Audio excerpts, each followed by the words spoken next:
Hello, this is Empress Pamela. Welcome to this edition of Healing Through Poetry. Tonight I will be reading from the lines composed above Tintern, Abbey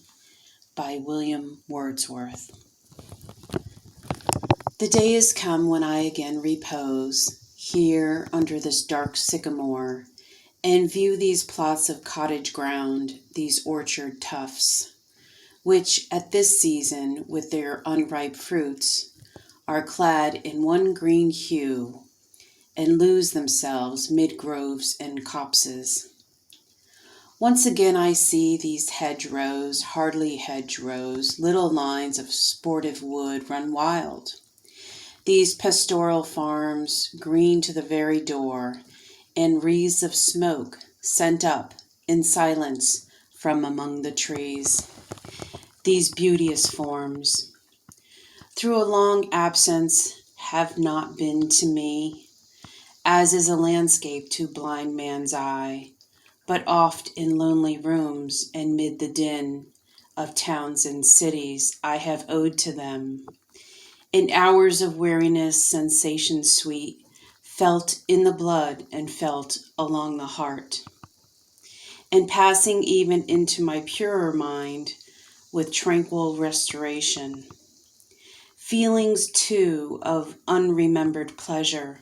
such, perhaps, as have no slight or trivial influence on that best portion of a good man's life, his little, nameless, unremembered acts of kindness and of love. O sylvan, why, thou wanderer through the woods, how often has my spirit turned to thee, and now with gleams of half-extinguished thought, with many recognitions dim and faint, and somewhat of a sad perplexity, the picture of the mind revives again, for I have learned to look on nature not as in the hour of thoughtless youth, but hearing oftentimes the still, sad music of humanity, nor harsh nor grating, though of ample power to chasten and subdue. And I have felt a presence that disturbs me with joy of elevated thoughts, a sense of sublime, of something far more deeply interfused, whose dwelling is the light of setting suns, and the round ocean, and the living air, and the blue sky, and in the mind of man, a motion and a spirit that impels all thinking things, all objects of all thought, and rolls through all things.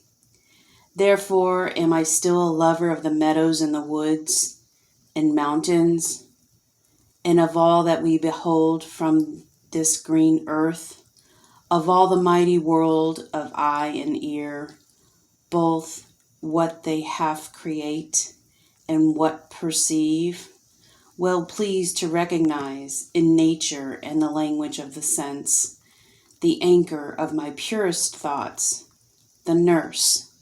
the guide, the guardian of my heart and soul, of all my moral being.